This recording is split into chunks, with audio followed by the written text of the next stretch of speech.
मैं बस आपसे कुछ देर बात करना चाहता हूं, क्योंकि मेरा आपका चुनावी रिश्ता नहीं है, मेरा आपका संघर्ष का रिश्ता है, मेरा आपका खून का रिश्ता है, मेरा आपका परेशानियों का रिश्ता है। जिस जिंदगी में आप हैं उसी जिंदगी को मैं जी के आया हूँ, अभी भी बड़ा समाज हमारा उसी जिंदगी को जी रहा है। तो मेरा आपका दिल का रिश्ता है, और इस दिल के रिश्ते को हम लोग तब तक मजबूत रखेंगे जब तक हमारे अंदर आखिरी सांस, क्योंकि ये लड़ाई अन्याय अत्याचार को खत्म करके शोषित वंचित वर्ग को अपने पैरों पे खड़े करने की लड़ाई, और मैं अकेला इस लड़ाई को नहीं लड़ रहा हूँ। मेरे साथ पूरे देश के अंदर भीम आर्मी आजाद समाज पार्टी का एक समर्पित कार्यकर्ता, जो अपने परिवार से दूर होकर सुख चैन त्याग करके रूखी सूखी रोटी खाके साधन के रूप में मोटरसाइकिल, बस, ट्रेन से पूरे देश में आंदोलन चला रहा है, वो सब साथी मेरे जितने जिम्मेदार हैं और मेरी जितनी ही जिम्मेदारी से समाज की लड़ाई को लड़ने का काम कर। सम्मानित साथियों, बड़े पैमाने पे यहाँ बहुजन समाज के लोग हैं। मुझे आपसे ये कहना है कि आपको भारत में एक भी अधिकार मांगने से नहीं मिला, ना ही किसी ने दया करके दिया। जो भी अधिकार आपके पास है उसके लिए आपके बड़ों को, पूर्वजों को, महापुरुषों को बहुत सारी कीमत चुकानी पड़ी है, क्योंकि अधिकार मांगने से नहीं मिलते, अधिकारों को छीनना पड़ता है। और बाबा साहब अम्बेडकर कहते गए कि जो अधिकार छीन लिए हैं उनको तो छीन कर ही वापस लेना पड़ेगा। आज की जो सरकारें बैठी हैं वो सरकारें आजादी से पहले माहौल में हमें ले जाना चाहती, उस माहौल में जब हमारे पास कोई अधिकार नहीं था।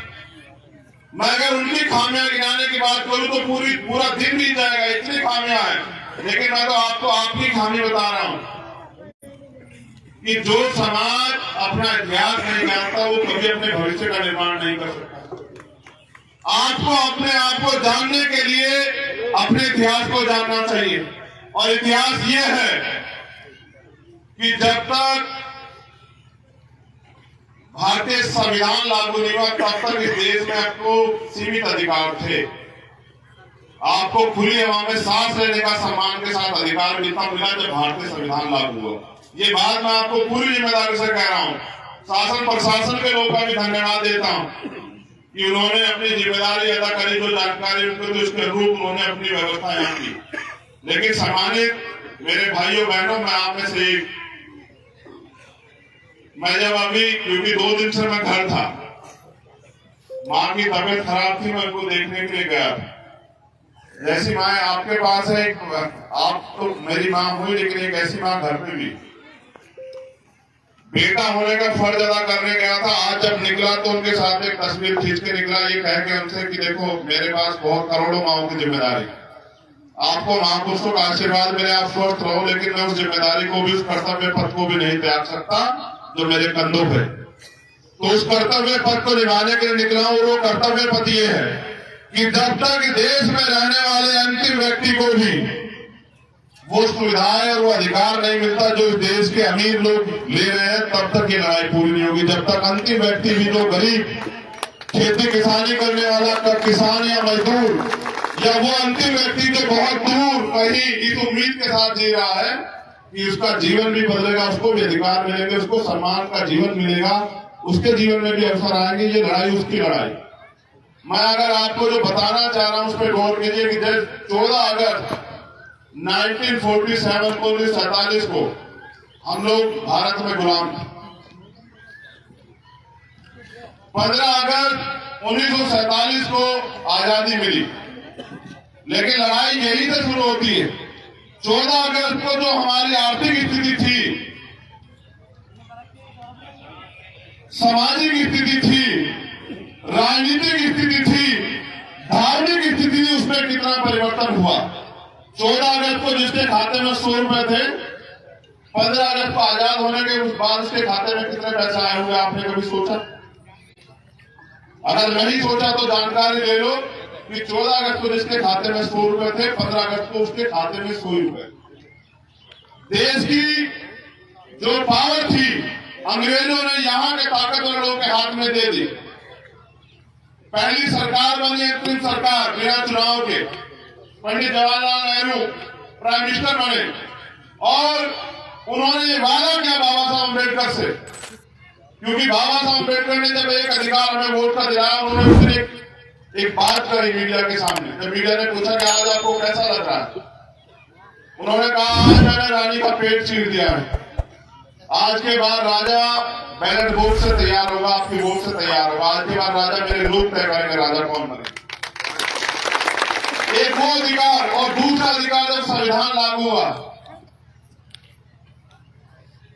तो पंडित जवाहरलाल नेहरू ने बाबा साहब अम्बेडकर से कहा संविधान में जो आपने लिखा हम उसको लागू कराएंगे, हम आपसे वादा करें। लेकिन वो वादा सिर्फ छलावा साबित हुआ।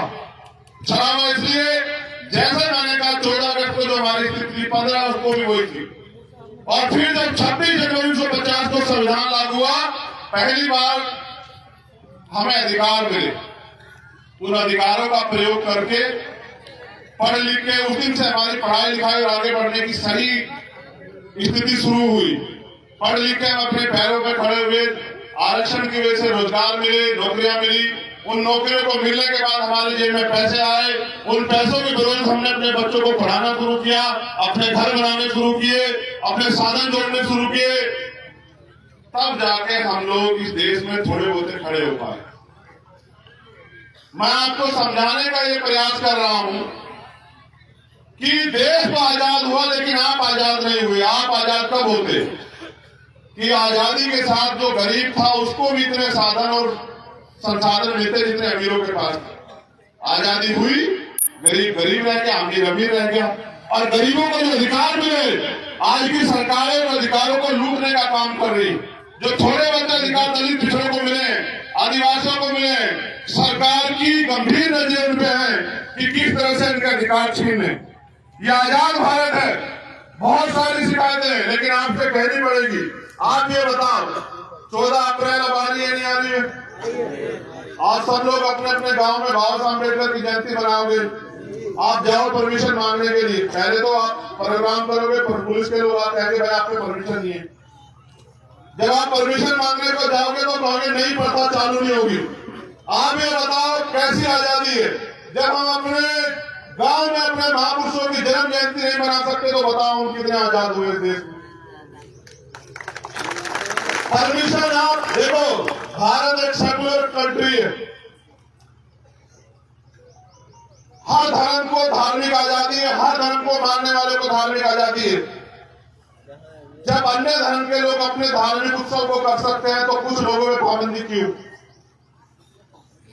अभी हिंदू धर्म को मानने वाले लोगों ने हनुमान जयंती का त्योहार मनाया, आपने किसने विरोध किया? किसी ने परमिशन मांगी? कहीं देखा आपने? अब 14 अप्रैल आएगी, आपकी आस्था बाबा साहब अम्बेडकर ने, बाबा साहब अम्बेडकर में, अब आप कहोगे तो कहेंगे परमिशन। आप ये बताओ अपने ही देश में, अपने प्रदेश में, अपने गांव में, अपने लोगों के बीच अगर हमें अपने महापुरुषों की जयंती मनानी तो हमें परमिशन की जरूरत है, दूसरे लोगों के लिए तो कैसी समानता है? आप बताओ मुझे। अभी देखो हमारी लड़ाई किसी के धर्म से नहीं है, क्योंकि हम अपने गुरुओं, संतों, महापुरुषों में आस्था रखते हैं, और हमारे महापुरुषों ने कभी नहीं सिखाया कि किसी दूसरे धर्म का अपमान करो। हमारे लोग करते हैं, सब अपने धर्म का आयोजन करें। यहाँ सिख धर्म को मानने वाले लोग भी रहते हैं, इस्लाम को मानने वाले लोग भी रहते हैं, बौद्ध धर्म को मानने वाले लोग भी रहते हैं, यहाँ क्रिश्चियनिटी को मानने वाले लोग भी रहते हैं। तो सबके लिए नियम कानून एक बराबर होने चाहिए ना। एक को आप पूरी छूट दोगे और दूसरे को उसमें सरकारी खर्चा दोगे, पुलिस के अधिकारियों को ड्यूटी लगाओगे कि जाओ उनके पैर दबाओ, और दूसरे को आप अपने महापुरुषों को खून करने से रोक दोगे। इसलिए मैं सरकार से कहता हूं कि भाई ये दोहरा चरित्र नहीं चलेगा। अभी यहाँ तरावियां पड़ी किसने अपने घर में? मैं बिल्कुल जनरल बात बता रहा हूं उसको, ये बात मेरी यहाँ की स्थिति देख के समझ में आई। अभी यहाँ तरावियां पड़ी गई साथ बरेली में, बरेली का ना मुरादाबाद, उन्होंने तरावियां पढ़ी तो उनको नोटिस दे दिए। किसी दिन पढ़े लिखे लोगों बैठो पुलिस के साथियों, तब फिर सवाल जवाब करके बताओ कि आपने जो नौकरी ली वो संविधान की वजह से मिली या सरकार की वजह से मिली? तो ये बताओ, कोई अपने घर में अगर अपना धार्मिक आयोजन करेगा तो आप कौन होते नोटिस देने वाले? भाई घर में हम लोग जो लोग हिंदू धर्म में आस्था रखते जागरण नहीं कराते क्या? धार्मिक कथाएं नहीं कराते क्या? कराते नहीं कराते? और भी तमाम तरह की चीजें कराते, सत्संग भी कराते। तो भाई फिर मुसलमानी को टारगेट क्यों करोगे आप? क्योंकि सरकार का राजनीतिक एजेंडा सेट होता है कि जितना मुसलमान का शोषण करोगे उतना जनता में कह पाओगे देखो हमने मुसलमान को ठीक कर दिया। मैं पूछना चाहता हूं कितना ठीक करना चाहते हो? तो पहले से ठीक है बेचारा। इतना ठीक है कि मेहनत मजदूरी करके थोड़ा बहुत पेट पाल रहा है, उसको आप सड़क पे लाना चाहते हैं? थोड़ा बहुत खड़ा होता है, सरकारों में बैठे लोग या अपना राजनीतिक एजेंडा सेट करने वाले लोग दंगा उंगा करा सब खराब कर देते हैं। मैं ये बात आपको इसलिए कह रहा हूं कि आज नहीं तो कल आपकी समझ में आएगा कि ये दंगा कराने वाले लोग अपने फायदे के लिए कराते हैं। आपको इससे दूर रहना पड़ेगा। और अगर आप इनके मोहरे बनोगे तो आपका नुकसान होगा, याद रखना। क्योंकि भीड़ किसी की धर्म और जाति नहीं पूछती है, समझ रहे हो? भीड़ जब निकलती है किसी की जाति धर्म नहीं पूछती है, और नुकसान हमेशा गरीबों को होता है। आपने दंगे में किसी नेता को मरते देखा आज तक? किसी नेता का घर जलते देखा? जलाने वालों के हाथ कभी नहीं जलते हैं, जलते किनके हैं? बुझाने वालों। समझ रहे हो? मैं बात आप स्पेशली अपने लोगों से कर रहा हूं कि आपका रास्ता कहां है? आपको संविधान को यहां लागू कराना है, आपको राजनीतिक शक्ति प्राप्त करनी है, आपको सरकारों में जाना है, आपको अपने बच्चों के लिए पढ़ाई के लिए स्कूल खोलने हैं।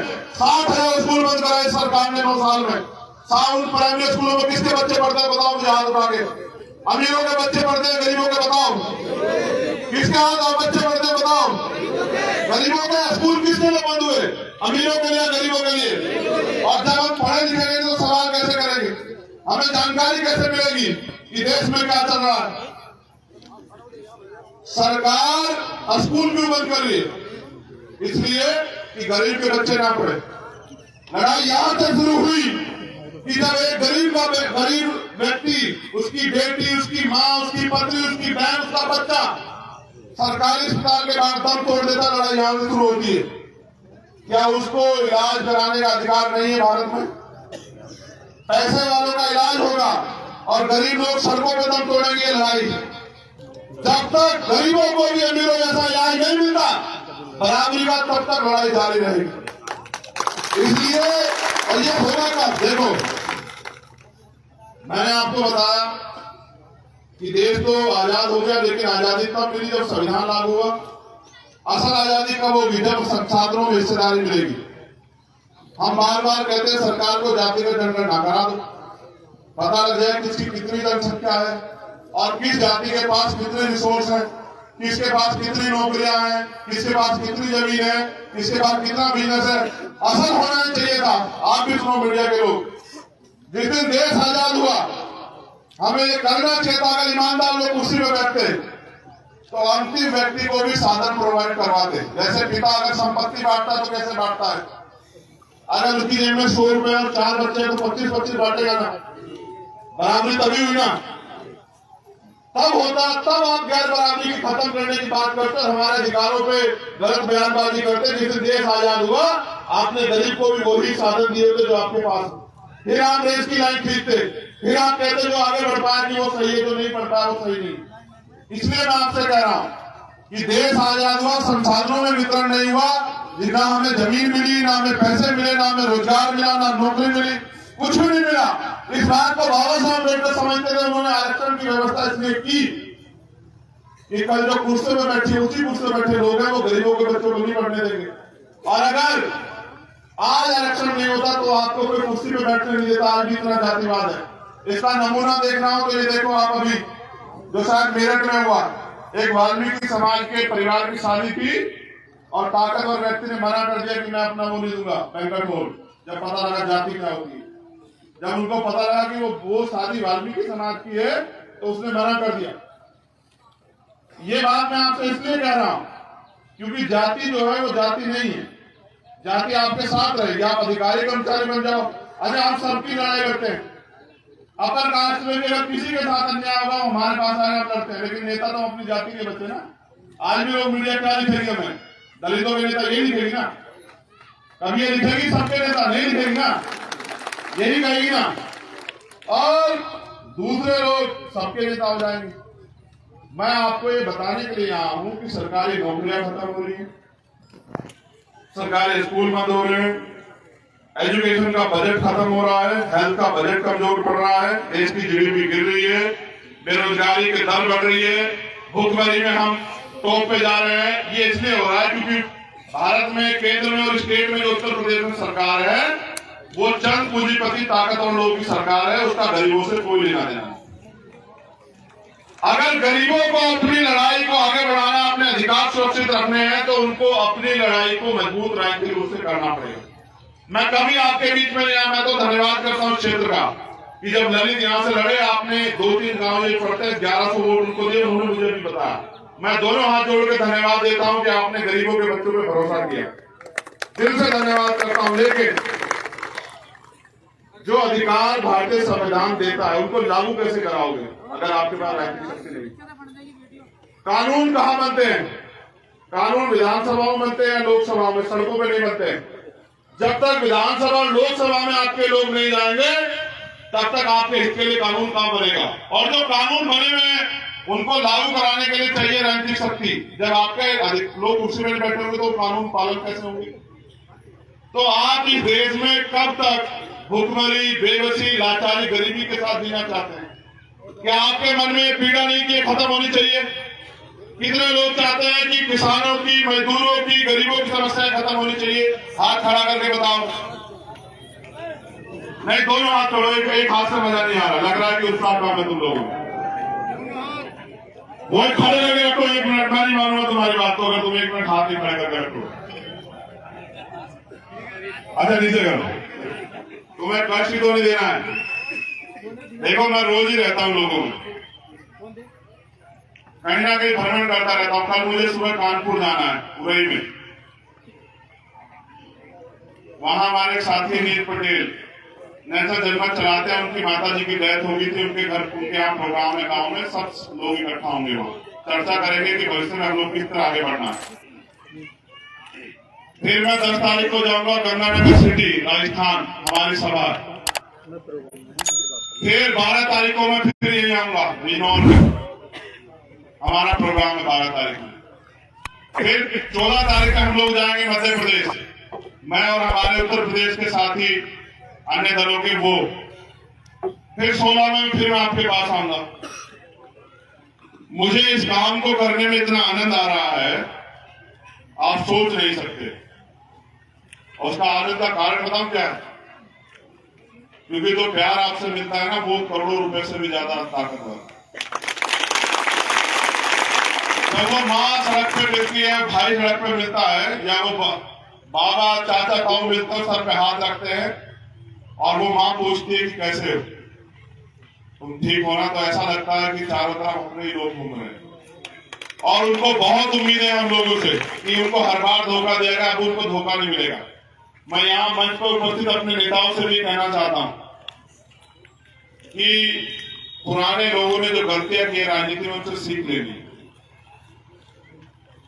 और भाईचारा पैदा करना है कमजोरों में, शोषितों में।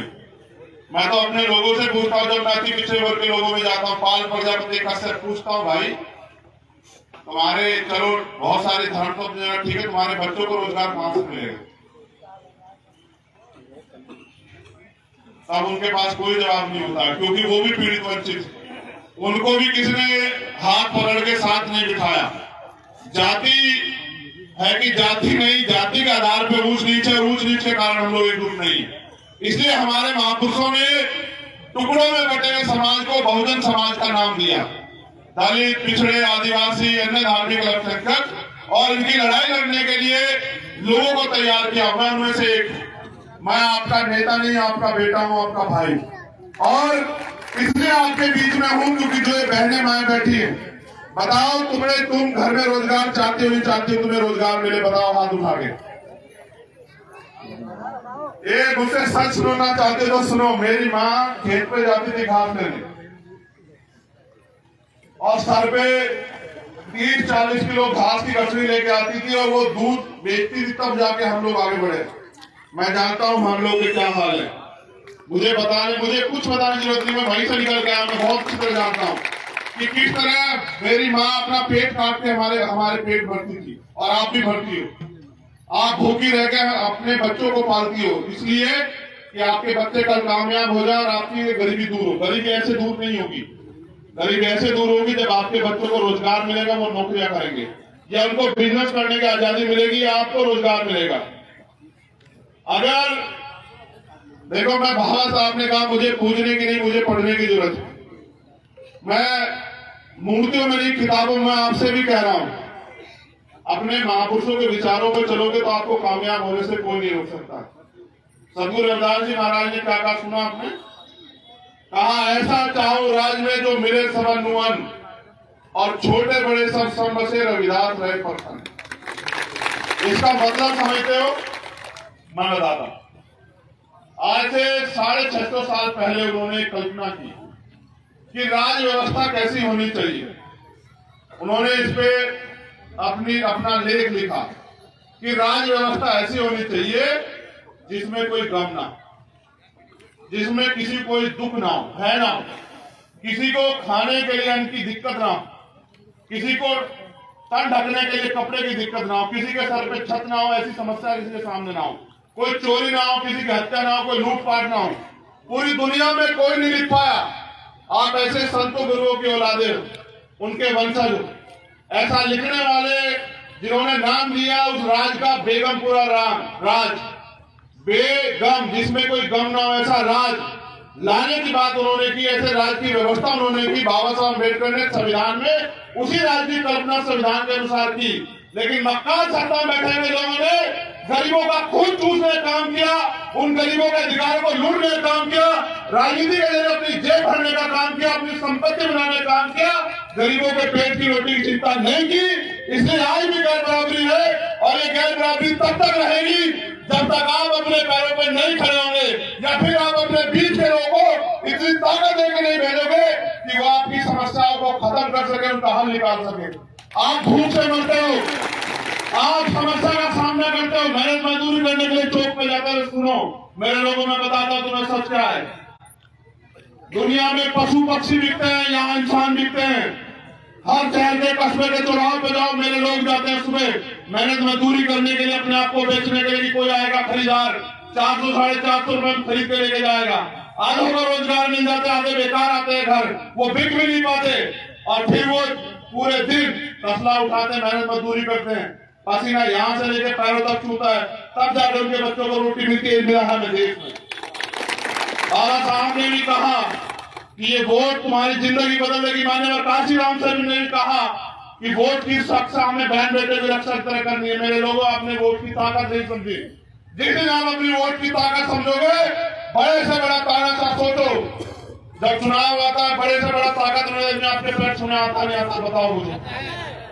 आपसे भी कहता, तुम मेरी बहन हो, चाची हो, ताई हो, भाभी हो, मुझे वोट दे देना। जो तुम्हारी बस्ती में नहीं आना चाहता, जो तुम्हारी गली से नहीं निकलना चाहता, जिसको तुम्हारे बराबर में बैठने से भी नफरत है, जो तुम्हारा छुआ पानी भी नहीं पीना चाहता, वो भी कहता मुझे वोट दे देना। ये बाबा साहब की वोट की ताकत है, याद रखो मेरी बात। अगर इस वोट का आपने गलत प्रयोग किया तो आपकी आने वाली नस्लें यहाँ मोहताज हो जाएंगी, गुलाम। और अगर इस वोट का सही आपने इस्तेमाल किया तो आप इस देश में वो राज ला पाओगे जो मैंने कहा। हमारी लड़ाई किसी जाति धर्म से नहीं, हमारी लड़ाई उन लोगों से है जो गैर बराबरी की व्यवस्था को स्वीकार करते हैं और नफरत फैलाने का काम करते हैं। ये मुल्क सबका है। अगर किसी के साथ भी अन्याय हो रहा तो हमारा जमीन गवाही नहीं देता कि हम चुप रहें। अभी मैं फिर कह रहा हूं, अभी एक बच्ची कार्तिक, वो पूजा भी वहां राजस्थान में, मेरे पास फोन आया परसों कि भैया आ जाओ। ईमानदारी से मेरा दिल था कि मैं वहां चला जाऊं, मगर मैंने सोचा कि आप लोगों को बुरा लगेगा जब प्रोग्राम रखा हुआ है। उसको 10 टुकड़ों में उसकी हत्या कर दी।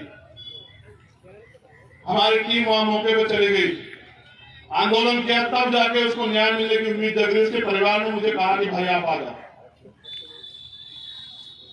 मैंने राजस्थान के लोगों से भी कहा भादरा की सभा में कि अगर आप गलत चयन करोगे, गलती कर बैठोगे, तो जो 5 साल अन्याय होगा उसकी जिम्मेदार आप खुद होंगे, मुक्त मत हैं।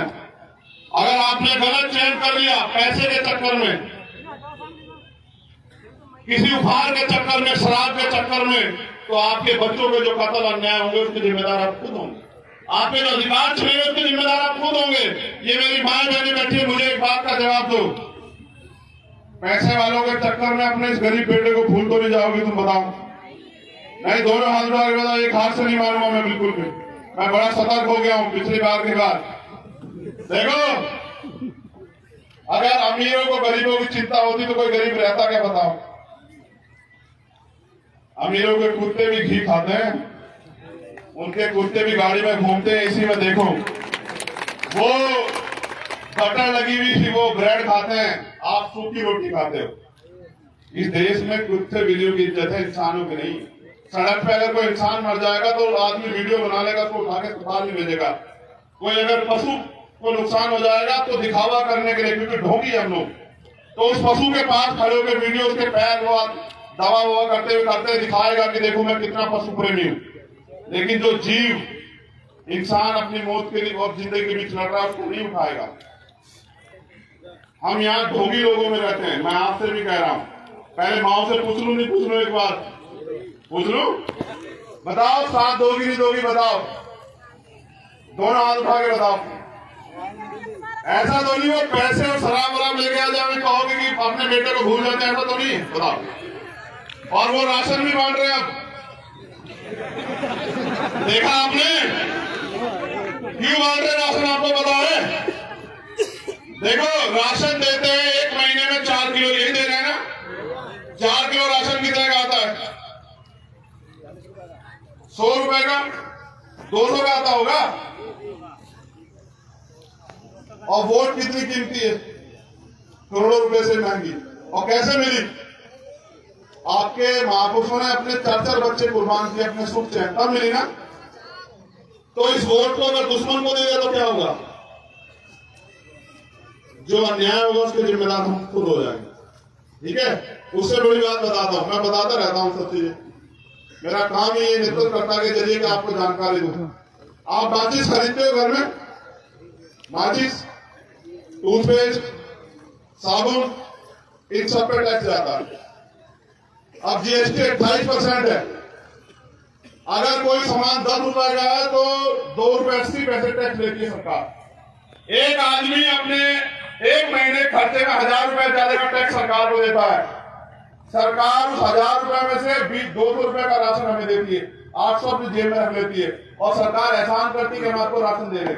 मैं आपको बताता हूं कि बाबा साहब अम्बेडकर का संविधान अंतिम व्यक्ति को भी रोटी, कपड़ा, मकान की गारंटी देता है। अगर आपको नहीं पता तो पढ़ के देखो कि हर प्रदेश में रहने वाले अंतिम व्यक्ति को भी रोटी, कपड़ा, मकान सरकार देगी, जिम्मेदारी। क्योंकि सरकार जो बजट हो, सरकार के पास जो पैसा होता है ना, वो मेहनत मजदूरी करके नहीं लाते, अपने बिजनेस से नहीं लाते। वो जो हमारे टैक्स का पैसा होता है, house tax, sale tax, GST, तो सेल टैक्स तो बंद हो गया, जीएसटी, इनकम टैक्स, तमाम जो हमारे टैक्स हैं, और जो प्राकृतिक रिसोर्स है उससे जो पैसा इकट्ठा होता है उसको कोष बोलते हैं। उसी कोष को हम बजट के रूप में लेना और देना करते हैं, जनता से लेते हैं और जनता को देते हैं। सोचो, कोई बहन है पढ़ी लिखी है जो 12वीं पास हो, खड़ी हो जाए, एक बार खड़ी हो जाए। अगर मैं तुझसे 1200 रुपए लूं और तुझे 200 रुपए वापस कर दूं, तो तू मेरी एहसानमंद होगी या मैं तेरा एहसानमंद हूं? किसका किसके ऊपर उधार है? बता। मैं तुमसे 1200 रुपए लेता हूं और तुम्हें 200 रुपए देता हूं, 1000 रुपए रख देता हूं। मैंने तुमको दिया, तुमने मुझे दिया, बताओ बहन, तुमने मुझे दिया ना? हम सरकार को ऐसा कर रहे हैं, हम सरकार को पैसा देते हैं, सरकार हमें हमारे देने का भी आधा पैसा देती है और एहसान दिखाती है। तुम्हें इसलिए बता रहा हूं कि लोग कहते हैं राशन ले रहे हो। मुख्यमंत्री जी और प्राइम मिनिस्टर कोई मेहनत मजदूरी नहीं करते भैया, समझ रहे हो? जब तुम्हारा आदमी मुख्यमंत्री बन जाएगा तब उस सारे पैसे को तुम्हारे लिए लगाएगा कि तुम अपने पैरों पे खड़े हो पाओ, अच्छे स्कूल बने, अच्छे हॉस्पिटल बने, रोजगार मिले, रोजगार भत्ता लागू हो, जमीनें मिले। ठीक है? इसलिए कह रहा हूं कि अपनी ताकत बना। मेरा क्या है, मेरे जैसे लोगों का काम है आपको समझाना। जब हम समझाने जाएंगे तो बहुत सारे लोग की नजरों में भी आएंगे, उनका काम होगा वो आपको गुमराह करेंगे। आपका काम है कि उनकी बात को सुनकर गुमराह नहीं होना। दुश्मन क्या करेगा? अच्छा बताओ। आपको मिसगाइड करेगा ना, गुमराह करने का काम करेगा। मैंने कोई बात अब तक ऐसी बताई जिसमें आपका नुकसान हो? बताना जरा मुझे। तो मैंने आपके नुकसान की बात तो नहीं बताई। अगर आपको रोजगार मिलेगा, कितने नौजवान हैं यहाँ जो बेरोजगार घूम रहे हैं? हाथ खड़े करो।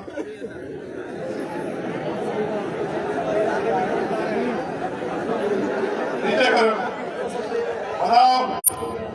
इसका मतलब मैं समझू कि बेरोजगार लोगों ने ठान लिया कि अब रोजगार देने वाला बना। ठीक है। भारत के अंदर 51% युवा है भाई, बहने और भाई मिला के, और 51 जो देश की सरकार बनती है वो 37-38% वोटों बनती है। अगर ये 51% लोग भी अपने भाग्य का फैसला करने के लिए अपनी वोट को एकजुट कर दे तो ये युवा ही सरकार में आ जाए।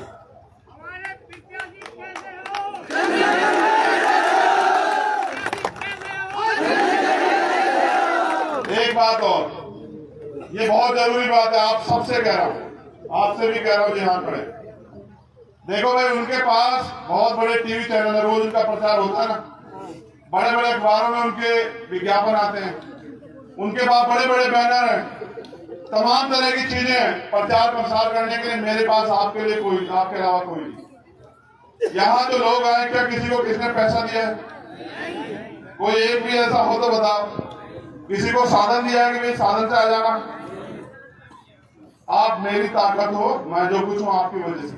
मैं आपसे कह रहा हूं, मेरी बात पे गौर करो, ताली बजाने की बजाय। आप जहां खड़े हो, बस आप मेरा इतना काम कर देना कि जो सामने वाला खड़ा उसको बता देना कि इस बार हम अपने भाई को ताकत देने के लिए तैयार, इस बार हम अपने भाई को कामयाब करने के लिए तैयार। मुकाबला हम लोग नहीं कर सकते तो हमें अपनी मनी माफिया मीडिया बनाना पड़ेगा। मेरा मीडिया आप, मैं जब इस दिन यहाँ आऊंगा बिना चुनाव लड़ने तो आपसे पैसे लेके चुनाव लड़ूंगा, खाली हाथ आऊंगा वहां से। मैं फिर कह रहा हूँ, बिल्कुल साफ बता रहा हूँ, रोटी भी आपकी खाऊंगा, आप ही की दी हुई जगह में रहूंगा, पैसा भी आपसे लूंगा चुनाव प्रचार का सारा, यहाँ तक कि पर्चा भरने का भी। लेकिन उसके बदले में मैं आपको क्या दूंगा? यहाँ नगीना का हर एक व्यक्ति अपने आप को एमपी मानेगा, इस बात को याद रखो। और उसके बाद जो ताकत तुम यहां से बना के भेजोगे मेरे लोगों, उसके बाद आपको किसी का हाथ फैलाना नहीं पड़ेगा, ये भी मेरा वादा है। इसलिए क्योंकि बाबा साहब अम्बेडकर ने कहा कि राजनीतिक सत्ता वो चाबी है जो सारे ताले खोल सकती है। तो इस देश की सत्ता में आप लोग आओ, इसके लिए हम लोग लड़ रहे हैं पूरे देश में।